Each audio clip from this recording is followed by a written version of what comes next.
ನಮಸ್ಕಾರ ಸ್ನೇಹಿತರೆ, welcome to Kempee's kitchen. ಇವತ್ತು ಶುಕ್ರವಾರದಲ್ಲಾಗ ಶೇರ್ ಮಾಡ್ತಾ ಇದ್ದೀನಿ. ಶುಕ್ರವಾರ ಬೆಳಗ್ಗೆ ಎದ್ದು ಕಷಾಯ ಮಾಡ್ಕೊಂಡು ಕುಟ್ಕೊಂಡು ಮನೆ ಕೆಲಸ ಮುಂದುವರಿಸ್ತಾ ಇದ್ದೀನಿ. ಇವತ್ತು ದೋಸೆ, ಆಲೂಗೆಡ್ಡೆ ಪಲ್ಯ ಜೊತೆಗೆ ಬೀಟ್ರೋಟ್ ಪಲ್ಯನೂ ಸಹ ಮಾಡ್ತಾ ಇದ್ದೀನಿ. ಇನ್ನು ಮೊಳಕೆ ಹುರುಳಿಕಾಳು ಸಾಂಬಾರು ಮಾಡಬೇಕು ಅಂದ್ಕೊಂಡು ಎಲ್ಲನೂ ರೆಡಿ ಮಾಡ್ಕೊಂಡಿದ್ದೆ. ಬಟ್ ಅಷ್ಟರಲ್ಲಿ ಕರೆಂಟ್ ಹೊರಟೋಗ್ಬಿಡ್ತು. ಹಾಗಾಗಿ 2 ಥರ ಪಲ್ಯನ ಮಾಡ್ತಾ ಇದ್ದೀನಿ. ಬನ್ನಿ ವಿಡಿಯೋ ಶುರು ಮಾಡೋಣ. ವಿಡಿಯೋ ಇಷ್ಟ ಆದಲ್ಲಿ ಒಂದು ಲೈಕ್ ಕೊಡಿ. ಹೊಸದಾಗಿ ನೋಡ್ತಾ ಇರೋರು ಸಬ್ಸ್ಕ್ರೈಬ್ ಮಾಡ್ಕೊಳ್ಳಿ. ನಿಮ್ಮ ಅನಿಸಿಕೆ ಅಭಿಪ್ರಾಯಗಳನ್ನು ಕಮೆಂಟ್ ಹಾಕಿ ಅಂತ ಹೇಳ್ತಾ ವೆಲ್ಕಮ್ ಟು ಕೆಂಪೀಸ್ ಕಿಚನ್. ಇವತ್ತು ಶುಕ್ರವಾರ ಆದ್ದರಿಂದ ಬೆಳಿಗ್ಗೆನೇ ದೇವ್ರ ಪೂಜೆ ಎಲ್ಲ ಮುಗಿಸಿ ತಿಂಡಿಗೆ ರೆಡಿ ಮಾಡ್ಕೊಳ್ತಾ ಇದ್ದೀನಿ. ಹಾಗೆ ನಿನ್ನೆ ಒಂದು ವಿಡಿಯೋಗೆ ಒಳ್ಳೊಳ್ಳೆ ಕಮೆಂಟ್ ಹಾಕಿದ್ದೀರಾ. ಎಲ್ಲರಿಗೂ ಥ್ಯಾಂಕ್ ಯು ಸೋ ಮಚ್. ಜೀವನದಲ್ಲಿ ನಾವು ಅನುಭವಿಸಿರೋ ಪ್ರತಿಯೊಂದು ನೋವುಗಳು ನಮಗೆ ಪಾಠ ಆಗಿರಬೇಕು ಹೊರತು ಇನ್ನೊಬ್ಬರ ಕೈಲಿ ನಾವು ಹೇಳಿಸ್ಕೊಡೋದು ಅಥವಾ ಮತ್ತೊಂದು ಸಲ ಅದೇ ತಪ್ಪನ್ನು ಮಾಡೋವಂಥ ಕೆಲಸನ ಅಥವಾ ಮಾಡೋವಂಥ ಮನಸ್ಥಿತಿನ ಖಂಡಿತ ಯಾರನ್ನೂ ತಂದುಕೊಡಬೇಡಿ. ಪ್ರತಿಯೊಂದಕ್ಕೂ ಒಂದು ಅರ್ಥ ಇರುತ್ತೆ. ಒಂದು ಒಳ್ಳೆಯದಾಗಿರಲಿ ಕೆಟ್ಟದ್ದಾಗಿರಲಿ ಎಲ್ಲದಕ್ಕೂ ಅರ್ಥ ಇರುತ್ತೆ. ಆದರೆ ಅರ್ಥವನ್ನು ಅರ್ಥ ಮಾಡ್ಕೊಂಡು ಹೋಗಬೇಕು ಹೊರತು ಅನರ್ಥನ ಮಾಡ್ಕೊ ಹೋಗಬಾರ್ದು ಅಂತ ನಾನು ಹೇಳ್ತಾ ಇರ್ತೀನಿ. ಹೌದು, ಯವ್ವ ಹೇಳೋ ಒಂದೊಂದು ಮಾತಿನಲ್ಲೂ ಜೀವನದ ಒಂದು ಸತ್ವ ಸಾರಾಂಶ ಅಂತೂ ಖಂಡಿತ ಇದ್ದೇ ಇರುತ್ತೆ. ಯಾಕೆಂದರೆ ನನ್ನ ಲೈಫಲ್ಲಿ ಈ ಮನೆ ನೋಡೋದಕ್ಕೂ ಮುಂಚೆ ನಾನು ತುಂಬ ಸಲ ಹೇಳಿದ್ದೀನಿ. ಸುಮಾರು 75-80 ಮನೆಗಳನ್ನು ನಾನು ನೋಡಿದ್ದೀನಿ. ಆದರೆ ಕೆಲವೊಂದು ಮನೆಗಳಿಗೆ ಒಳಗಡೆ ಎಂಟ್ರಿ ಕೊಡಲಿಲ್ಲ. ಕೆಲವೊಂದು ಮನೆಗಳಿಗೆ ನಾನು ಆಗಲೇ ಹೇಳಿದ್ನಲ್ವ, ಇಲ್ಲಿ ಧರ್ಮ ಜಾತಿ ಧರ್ಮ ಅನ್ನೋದು ತುಂಬಾ ಬರುತ್ತೆ. ಆ ಕಾರಣಕ್ಕೋಸ್ಕರ ಕೆಲವರು ಕೊಡೋದೇ ಇಲ್ಲ ಅಂತ ಹೇಳಿಬಿಟ್ರು.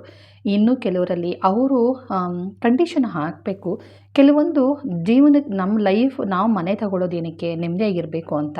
ನಮ್ಮ ನೆಮ್ಮದಿ ಹಾಳು ಮಾಡಿಕೊಂಡು ಅಂಥ ಮನೆಗೆ ಹೋಗೋ ಅವಶ್ಯಕತೆ ಇಲ್ಲ ಅಂತ ಅಂದ್ಕೊಂಡು ಕೆಲವೊಂದು ಕಂಡೀಷನ್ ಹಾಕ್ತಾರೆ. ಜೀವನದಲ್ಲಿ ನೆಮ್ಮದಿನೇ ಕಳ್ಕೊಬೇಕು ಆ ಥರ ಕಂಡೀಷನ್ಗಳು ಹಾಕ್ತಾರೆ. ಆ ಥರ ಇರುವಂತಹ ಆ ಥರ ಮನೆಗಳನ್ನ ಸುಮಾರು ನೋಡಿ ಫೈನಲ್ ಈ ಮನೆನ ಡಿಸೈಡ್ ಮಾಡಿದೆ. ಅವ್ವ ಹೇಳ್ತಾಯಿದ್ರು, ಯಾವಾಗಲೂ ಮಗ ಒಂದು ಮನೆಗೆ ಹೋಗ್ಬೇಕಾದ್ರೆ ಒಂದು ಪಾಸಿಟಿವ್ ವೈಬ್ ಬರುತ್ತೆ. ಯಾರ ಮಾತನ್ನು ಕೇಳಬೇಡ, ನಿನ್ನ ಅಂತರಾತ್ಮನ ಕೇಳು. ಒಳಗಡೆ ಎಂಟ್ರಿ ಆಗ್ತಾ ಇದ್ದಂಗೆ ನಿನ್ನ ಮನಸ್ಸು ಖುಷಿ ಆಗುತ್ತೆ. ಆ ಮನೆ ಮಾತ್ರ ಮಾಡು. ಅದ್ರ ಜೊತೆಗೆ ಮನೆಗೆ ಹೋದ ತಕ್ಷಣವೇ ನೀನು ಫಸ್ಟು ಅಟ್ಟ ಇದೆಯಾ, ಆಮೇಲೆ ಮೇಲ್ಗಡೆ ಸರ್ಜಗಳಿದೆಯಾ ಅವನ್ನ ನೋಡು. ನೀನು ಅಟ್ಟ ಮೇಲೆತ್ತಿ ಅಟ್ಟ ನೋಡಬೇಕಾದ್ರೆ ಅಥವಾ ನಿನ್ನ ಕಣ್ಣಿಗೆ ಏನಾದರೂ ಅಟ್ಟ ಏನಾದ್ರು ಬಿತ್ತು ಅಂದರೆ ಅದನ್ನು ನೋಡೋ ಪ್ರಯತ್ನ ಮಾಡು. ಅಲ್ಲಿ ನಿನಗೆ ಒಳ್ಳೇದಿರಲಿ ಕೆಟ್ಟದಿರಲಿ ಎಲ್ಲವೂ ನಿನಗೆ ಗೊತ್ತಾಗತ್ತೆ ಅಂತ ಹೇಳ್ತಾಯಿದ್ರು. ಯಾಕೆಂದರೆ ಅವನ ಮಾತನ್ನು ನಾನು ಇದುವರೆಗೂ ಒಂದು ಇಂಚು ಆ ಕಡೆ ಈ ಕಡೆ ನಾನು ಇದು ಮಾಡಿಲ್ಲ. ಪ್ರತಿಯೊಂದು ಮನೆ ಮಾಡಬೇಕಾದ್ರೂ ಎಸ್ ಅವ್ವ ಈ ಥರ ಹೇಳಿದರು, ಅವ್ವ ಈ ಥರ ಮಾತಾಡಿದರು ಅಂದ್ಕೊಂಡೆ ನಾನು ಪ್ರತಿಯೊಂದು ಮನೆಗಳನ್ನು ನಾನು ನೋಡ್ತಾಯಿದ್ದೆ. ನೋಡೋದಕ್ಕಿಂತ ಹೆಚ್ಚಾಗಿ ಆ ಮನೆಗೆ ಹೋದ ತಕ್ಷಣವೇ ಗೊತ್ತಾಗ್ಬಿಡ್ತಿತ್ತು, ಇದು 2 ಸೈಡ್ ಸೇರಿಸಿರೋ ಮನೆ. ಅರ್ಧ ಭಾಗ ತುಂಬ ಲಕ್ಷಣವಾಗಿರ್ತಿತ್ತು, ಇನ್ನು ಅರ್ಧ ಭಾಗ ತುಂಬಾ ಒಂದು ರೀತಿ ಕಳೆಗುಂದದಾಗೆ. ಮನೆಗಳು ಕಳೆ ಕಟ್ಟಿದ್ರೆ ಆ ಮನೆ ಟೈಲ್ಸ್ ಆಗಿರ್ಬೋದು, ಬಣ್ಣ ಆಗಿರ್ಬೋದು, ಅಥವಾ ಗುಡಿಸಲು ಮನೆ ಆಗಿರ್ಬೋದು, ಹಂಚಿನ ಮನೆ ಆಗಿರ್ಬೋದು, ಶೀಟಿನ ಮನೆ ಆಗಿರೋದು ಅದು ಮ್ಯಾಟ್ರ್ ಆಗೋದಿಲ್ಲ. ಮನೆಯಲ್ಲಿ ಕಳೆ ಅನ್ನೋದು ಇಂಪಾರ್ಟೆಂಟ್. ನೆಗೆಟಿವ್ ಎನರ್ಜಿ ಇಲ್ದಿರ ಪಾಸಿಟಿವ್ ಎನರ್ಜಿ ಇದ್ದರೆ ಆ ಮನೆಯಲ್ಲಿ ಯಾವಾಗಲೂ ಖುಷಿಯಿಂದ ಇರ್ಬೋದು ಅಂತ ನಾನು ಹೇಳ್ತೀನಿ. ಇರಬಹುದು, ನಾನೇ ಹೇಳೋದಲ್ಲ, ಖಂಡಿತ ಇದ್ದೇ ಇರ್ತೀವಿ ಅಂತ ಹೇಳ್ತೀನಿ.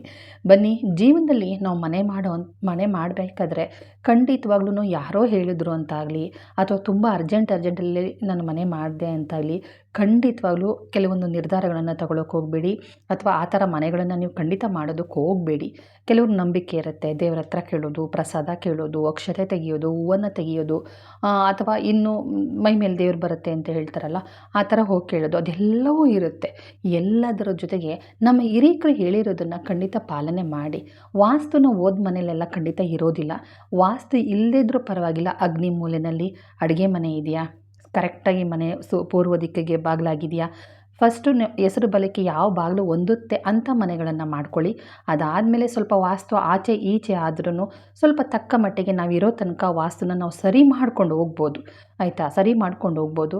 ಪಕ್ಕಾ ವಾಸ್ತು ಇರೋ ಮನೆಗಳಂತೂ ಖಂಡಿತ ಸಿಗೋದಿಲ್ಲ. ಸ್ವಲ್ಪ ಆಚೆ ಈಚೆ ಇದ್ರೂ ಅಡ್ಜಸ್ಟ್ ಮಾಡ್ಕೊಂಡು ಹೋಗ್ಬೋದು. ಇನ್ನೂ ಕೆಲವರಿಗೆ ಕಾರ್ನರ್ ಮನೆಗಳು ಹಾಗೆ ಬರೋದಿಲ್ಲ. ಸಮೋಸ ಟೈಪಲ್ಲಿ ತ್ರಿಕೋನಾಕಾರವಾಗಿ ಕಟ್ಟಿರ್ತಾರೆ ಮನೆಗಳನ್ನು. ಖಂಡಿತವಲ್ಲೂ ಅಂಥ ಮನೆಗಳಿಗೆ ನಾನು ಹೋಗಲೇಬೇಡಿ ಅಂತ ಹೇಳ್ತೀನಿ. ಕಾರ್ನರ್ ಮನೆ ಸ್ವಲ್ಪ ಸೈಟು ವೇಸ್ಟ್ ಆಗಿಬಿಡುತ್ತೆ. ಆಯಾ ಲೆಕ್ಕದಲ್ಲಿ ಮನೆ ಕಟ್ತಾರೆ ಗೊತ್ತಾ. ಕಟ್ಟಬೇಕಾದ್ರೆ ಸ್ವಲ್ಪ ಜಾಗ ಬಿಟ್ಟರೆ ಜಾಗ ವೇಸ್ಟ್ ಆಗಿಬಿಡುತ್ತೆ ಅಂದ್ಬಿಟ್ಟು ಆಯಾಗೆ ವಿರುದ್ಧವಾಗಿ ಮನೆನ ಕಟ್ತಾರೆ. ಸಮೋಸ ಟೈಪಲ್ಲಿ ತ್ರಿಕೋನ ಆ್ಯಂಗಲ್ ರೀತಿ ಬರುತ್ತೆ. ಆ ಥರ ಏನಾರ ಮನೆ ಕಟ್ಟಿದ್ರೆ ದುಡ್ಡು ಖರ್ಚಾಗ್ತಾ ಇರುತ್ತೆ. ಅನಾರೋಗ್ಯಕ್ಕೆ ನಾವೇ ಕಾರಣಕರ್ತರಾಗ್ತೀವಿ. ಜೊತೆಗೆ ಮನೆಯಲ್ಲಿ ಸಂತೋಷ ನೆಮ್ಮದಿ ಅಂತೂ ಖಂಡಿತ ಇರೋದಿಲ್ಲ. ಅಂಥ ಮನೆಗಳಿಗೆ ಖಂಡಿತ ಹೋಗಬೇಡಿ. ಒಂದು ಪಕ್ಷ ಕಾರ್ನರ್ ಮನೆ ಆಗಿದ್ದು ಅದನ್ನು ಕರೆಕ್ಟಾಗಿ ಒಂದು ಆಯಾ ಲೆಕ್ಕಾಚಾರದಲ್ಲಿ ಮನೆ ಕಟ್ಟಿರೋದೇ ಆದರೆ ಅಂಥ ಮನೆಗಳಿಗೆ ಹೋಗಲಿ. ಫಸ್ಟ್ ಅಂಥ ಮನೆಗಳಿಗೆ ಹೋಗ್ಬೇಕಾದ್ರೆ ಬೇಸ್ಮೆಂಟನ್ನು ಲೆಕ್ಕಾಚಾರ ಹಾಕ್ಕೊಂಡು ನೋಡಿ, ಕರೆಕ್ಟಾಗಿ ಆಯಾ ಇದೆಯಾ ಅಥವಾ ಆಯಾ ಬಿಟ್ಟು ಕಟ್ಟಿದಾರಾ ಎಲ್ಲನೂ ಲೆಕ್ಕಾಚಾರ ಹಾಕೊಂಡು ನೋಡಿ.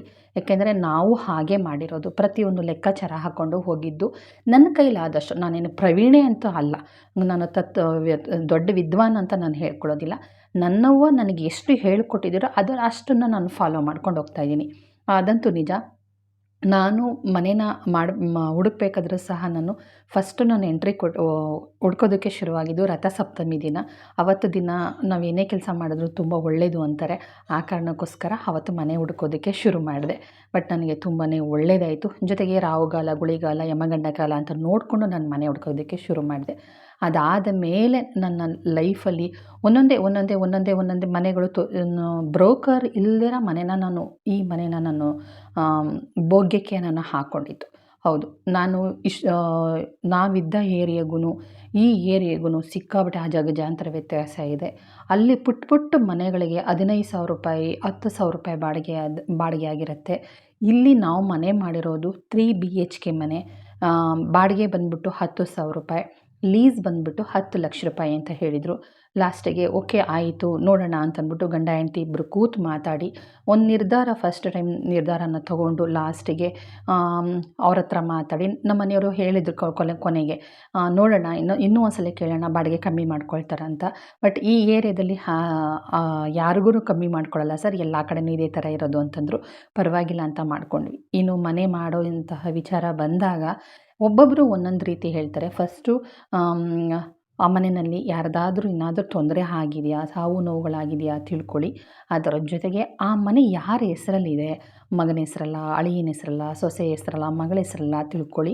ಯಾಕೆಂದರೆ ದುಡ್ಡು ತೊಗೊಂಡವರೇ ಒಬ್ಬರಾದರೆ ಪೇಪರ್ ಮಾಡಿಕೊಡ್ಬೇಕಾದ್ರೆ ತುಂಬ ನಖರ ಮಾಡ್ತಾರೆ. ಕರೆಕ್ಟಾಗಿ ಅದನ್ನು ತಿಳ್ಕೊಂಡು ಆಮೇಲೆ ಅಡ್ವಾನ್ಸೇ ಆಗಲಿ ಅಥವಾ ಫುಲ್ ಅಮೌಂಟ್ ಆಗಲಿ ಕೊಡೋದಕ್ಕೆ ವ್ಯವಸ್ಥೆ ಮಾಡ್ಕೊಳ್ಳಿ. ಅದರಲ್ಲೂ ಹೆಣ್ಮಕ್ಳು ಮನೆ ನೋಡೋಕ್ಕೆ ಹೋದರೆ ಅಷ್ಟು ಸುಲಭವಾಗಿ ಮನೆಗಳನ್ನು ಕೊಡಲ್ಲ. 108 ಪ್ರಶ್ನೆಗಳು ಹಾಕ್ತಾರೆ. ನೀವು ಯಾವುದಾದ್ರು ಸುಳ್ಳು ಗಿಳ್ಳು ಹೇಳೋ ಹಾಗಿದ್ರೆ ಮನೆ ಹುಡುಕೋದು ತುಂಬಾ ಕಷ್ಟ ಆಗುತ್ತೆ. ನಿಜವಾಗ್ಲೂ ಸುಳ್ಳು ಹೇಳೋದು ಆದರೆ ಅದು ಹೆಂಗೆ ಮನೆ ಹುಡುಕ್ತಾರೋ ನನಗೆ ಗೊತ್ತಿಲ್ಲ. ನಾವು ಇಷ್ಟೆಲ್ಲ ಇದ್ಕೊಂಡೇ ನಾವು ಮನೆ ನೋಡೋಕ್ಕೆ ಹೋದರೆ ಅಷ್ಟು ಪ್ರಶ್ನೆಗಳ ಮೇಲೆ ಹಾಕೋದಕ್ಕೆ ಶುರುವಾದರು. ಆದರೆ ಹುಷಾರು, ಸುಳ್ಳನ್ನ ಹೇಳಿ ಮನೆ ಮಾಡಿ ಕೊನೆಗೊಂದಿನ ಸಿಗಾಕೊಂಡು ಮನೆ ಖಾಲಿ ಮಾಡಿ ಅಂತ ಅನ್ನಿಸ್ಕೊಳ್ಳೋ ನೆಸೆಸಿಟಿನ ಯಾರೂ ತಂದ್ಕೊಳ್ಳಬೇಡಿ. ಅದರ ಜೊತೆಯಲ್ಲಿ ಅಕ್ಕಪಕ್ಕದಲ್ಲಿ ಅಕಸ್ಮಾತ್ ನಿಮ್ಮ ಅಕ್ಕಪಕ್ಕದಲ್ಲಿ ನಿಮ್ಮ ಪರಿಚಯದವರೇನಾದ್ರು ಇತ್ತು ಅಂತಂದರೆ ಇನ್ನೂ ಒಳ್ಳೆಯದು. ಹೌದು, ಆ ಮನೆಯಲ್ಲೇನಾದ್ರು ತೊಂದರೆ ಆಗಿದೆಯಾ, ಆ ಮನೆಗೆ ಹೋದರೆ ಏಳಿಗೆ ಆಗುತ್ತಾ ಇಲ್ವಾ ಎಲ್ಲನೂ ಕೇಳ್ಕೊಂಡೋಗಿ. ಕೆಲವ್ರಿಗೆ ಬರೋದಿಲ್ಲ, ಕೆಲವೊಂದು ಬಾಗಿಲು ಬರೋದಿಲ್ಲ, ಕೆಲವೊಂದು ಜಾಗಗಳು ಬರೋದಿಲ್ಲ. ಮನೆಗಳು ಎಷ್ಟೇ ಕೋಟಿ ಖರ್ಚು ಮಾಡಿದ್ರೂ ಇದು ನೆಲದ ಒಂದು ನೆಲದ ಒಂದು ಅದೃಷ್ಟ ಆ ಮನೆಗೆ ಬೇಕು. ನೆಲದಲ್ಲಿ ಲಕ್ಷ್ಮಿ ನೆಲೆಸಿರಬೇಕು. ಆ ನೆಲದಲ್ಲಿ ವ್ಯಯಲಕ್ಷ್ಮಿ ಆಗಿರ್ಬೋದು, ಅದೃಷ್ಟಲಕ್ಷ್ಮಿ ಆಗಿರ್ಬೋದು, ಸಂತಾನ ಲಕ್ಷ್ಮಿ ಆಗಿರ್ಬೋದು, ನೆಮ್ಮದಿ ಲಕ್ಷ್ಮಿ ಆಗಿರ್ಬೋದು, ಇವೆಲ್ಲರೂ ನೆಲೆಸಿದರೆ ಮಾತ್ರ ನಮಗೆ ನೆಮ್ಮದಿಯಾಗಿರೋಕ್ಕಾಗೋದು. ಬರೀ ವ್ಯಯಲಕ್ಷ್ಮಿ ನೆಲೆಸಿದರೆ ನಾವು ಏನೇ ತಂದ್ರೂ ಬಾಗಿಲುಗಾಣು ಬಾ ಬಚ್ಚಲುಗಾಣು ಹೋಗು ಅನ್ನೋಂಗೆ ಆಗಿಬಿಡುತ್ತೆ.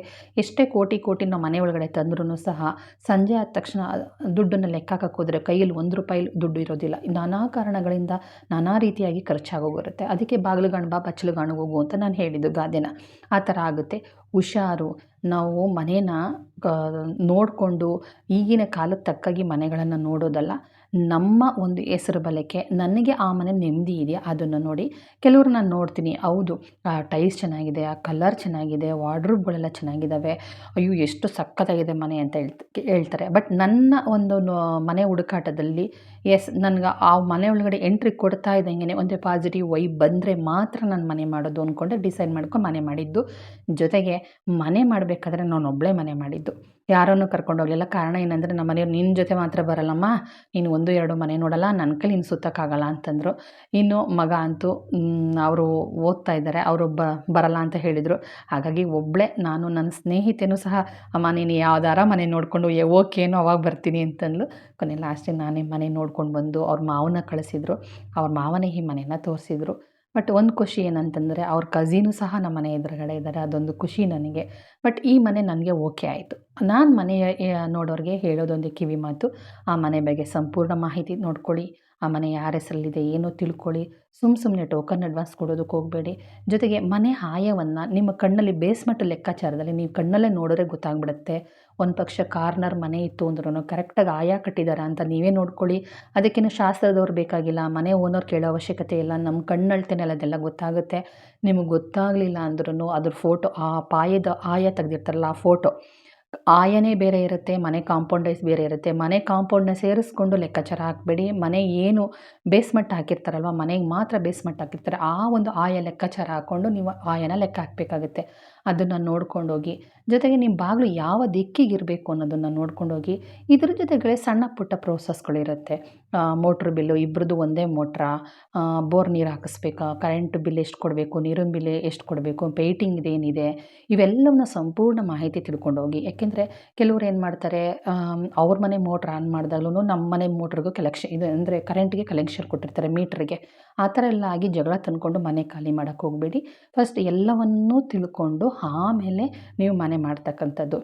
ಮನೆಯಲ್ಲಿ ನೆಮ್ಮದಿ ಇರಬೇಕು, ಸಂತೋಷ ಇರಬೇಕು. ಇಲ್ಲಾಂದರೆ ತುಂಬಾ ಕಷ್ಟ ಆಗುತ್ತೆ. ಹಾಗಾಗಿ ಹೊಸ ಮನೆ ಮಾಡೋರು ಸಣ್ಣ ಪುಟ್ಟ ವಿಚಾರಗಳನ್ನು ತಿಳ್ಕೊಂಡು ಬಂತು ಅಂತಂದರೆ ಖಂಡಿತ ಒಳ್ಳೆಯದಾಗುತ್ತೆ. ಅದು ಹಳೆ ಮನೆ ಆಗಿರಲಿ, ಹೊಸ ಮನೆ ಆಗಿರಲಿ, ಅಲ್ಪ ಸ್ವಲ್ಪ ಒಂದು ವಾಸ್ತು ಆಗಿರ್ಬೋದು, ಅಥವಾ ಈಗ ನಮ್ಮ ಅಪ್ಪ ಅವ್ವ ಅಮ್ಮ ಏನು ನಮ್ಮ ಮನೆಗಳಲ್ಲಿ ಅಯ್ಯೋ ಈ ಮನೆ ಇಲ್ಲಿದ್ದರೆ ಚೆಂದ, ಇದು ಹಿಂಗಿದ್ರೆ ಚೆನ್ನಾಗಿತ್ತು ಅಂತ ಏನು ಅವ್ರು ಹೇಳ್ಕೊಡ್ತಾರೋ ಆ ರೀತಿಯಾಗಿ ಮಾಡ್ಕೊಂಡೋಗಿ. ಇನ್ನೂ ಕೆಲವ್ರು ಇರ್ತಾರೆ ಜಾತಿ ಆಧಾರ ಮೇಲೆ, ಅಯ್ಯೋ ಈ ಜಾತಿಗೆ ಹೋದರೆ ಉದ್ಧಾರ ಆಗಲ್ವಂತೆ, ಇಂಥ ಜಾತಿ ಮನೆಗೆ ಹೋದರೆ ಹಾಳಾಗೋಗ್ತೀವಂತೆ ಅಂತೆಲ್ಲ ಹೇಳ್ತಾರೆ.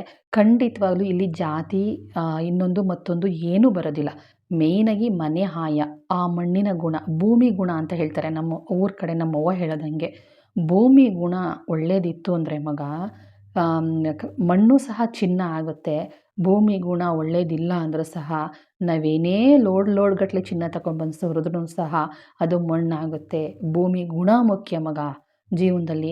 ಜಮೀನು ತಗೋ, ಸೈಟ್ ತಗೋ, ಮನೆ ಕಟ್ಟು, ಒಂದು ಕೊಟ್ಟಿಗೆ ಕಟ್ಟಿದ್ರೂ ಅಷ್ಟೇ, ಅವರು ಏಳಿಗೆ ಆಗ್ತಾಯಿದ್ದಾರೆ ಆ ಜಾಗ ತಗೊಂಡ್ಮೇಲೆ ಏಳಿಗೆ ಆಗ್ತಾಯಿದ್ದಾರೆ, ಆ ಮನೆ ಕಟ್ಟಿದ್ಮೇಲೆ ಏಳಿಗೆ ಆಗ್ತಾಯಿದ್ದಾರೆ ಅನ್ನೋದಕ್ಕೆ ಕಾರಣ ಭೂಮಿ ಗುಣ ಅಂತ ಹೇಳ್ತಾರೆ. ಹೌದು, ಭೂಮಿ ಗುಣ ಇದ್ದರೆ ಮಾತ್ರ ಮನೆಯಲ್ಲಿ ಇರೋದಕ್ಕೆ ನೆಮ್ಮದಿಯಾಗಿರೋಕ್ಕೆ ಸಾಧ್ಯ. ಆ ಮನೆಯಲ್ಲಿ ಕಳೆ ಬರೋದಕ್ಕೆ ಸಾಧ್ಯ. ಆ ಮನೆಯಲ್ಲಿ ನೆಮ್ಮದಿ ನಿದ್ರೆ ಮಾಡೋಕ್ಕೆ ಸಾಧ್ಯ. ಹೌದು, ಯಾವ ಮನೆಯಲ್ಲಿ ನಾವು ನೆಮ್ಮದಿಯಾಗಿ ನಿದ್ರೆ ಮಾಡ್ತೀವೋ, ಯಾವ ಕೆಟ್ಟ ಕನಸು ಬೀಳ್ದಿರ, ಏನೂ ತೊಂದರೆ ಇಲ್ಲದೆ ಮಲಗಿದಾಗ ನಿದ್ರೆ ಮಾಡೋಕ್ಕೆ ತಲೆ ಕೊಟ್ಟಾಗ ನಿಮಗೆ ನಿದ್ರೆ ಬಂದದ್ದು ಬೆಳಿಗ್ಗೆ ಎಚ್ಚರ ಆಗುತ್ತೆ ನೋಡಿ, ಮೈ ಮರೆತು ನಿದ್ದೆ ಮಾಡಿದೆ ಅಂತಾರೆ ನೋಡಿ, ಆ ಥರ ನಿದ್ರೆ ಮಾಡ್ತಾರೋ ಆ ಮನೆಯಲ್ಲಿ ಯಾವುದೂ ತೊಂದರೆಗಳಿಲ್ಲ. ಮುಖ್ಯವಾಗಿ ಅಗ್ನಿ ಮೂಲೆಯಲ್ಲಿ ಏನಾದರೂ ಬೆಡ್ರೂಮ್ ಇದ್ದರೆ ದಯವಿಟ್ಟು ಮಲಗೋಕ್ಕೆ ಹೋಗಬೇಡಿ. ನೆಮ್ಮದಿ ನಿದ್ರೆ ಮಾಡೋಕ್ಕಾಗಲ್ಲ, ಕೆಟ್ಟ ಹಾಕೊಳಕ್ಕೆ ಕನಸು ಬೀಳುತ್ತೆ. ಯಾವ ರೂಪದಲ್ಲಾದರೂ ನೆಮ್ಮದಿನ ಕಳ್ಕೊಬೇಕಾಗುತ್ತೆ. ಬೆಳಗ್ಗೆ ಎದ್ದ ತಕ್ಷಣ ನಿಮ್ಮ ಮನಸ್ಸಿನ ನೆಮ್ಮದಿನೇ ಹಾಳಾಗುತ್ತೆ. ಬೆಳಗ್ಗೆ ಎದ್ದ ತಕ್ಷಣ ನೆಮ್ಮದಿ ಹಾಳಾಯಿತು ಅಂತಂದರೆ ಇಡೀ ದಿನವೂ ನೆಮ್ಮದಿ ಹಾಳಾಗುತ್ತಲ್ವ.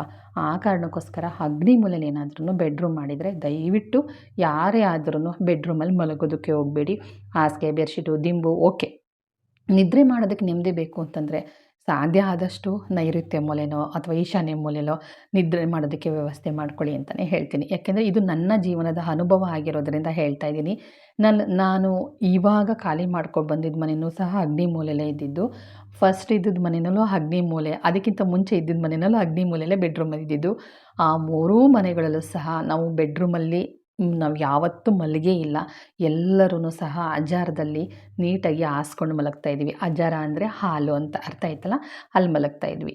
ನಿಜವಾಗ್ಲೂ ಯಾವ ಮನೆಯಲ್ಲಿ ನೆಮ್ಮದಿಯಾಗಿ ಹೊಟ್ಟೆ ತುಂಬ ಊಟ ಮಾಡಿ ಕಣ್ಣು ತುಂಬ ನಿದ್ರೆ ಮಾಡ್ತೀವೋ ಅಂಥ ಮನೆ ತುಂಬ ಒಳ್ಳೆಯದಾಗಿರುತ್ತೆ ಸ್ನೇಹಿತರೆ.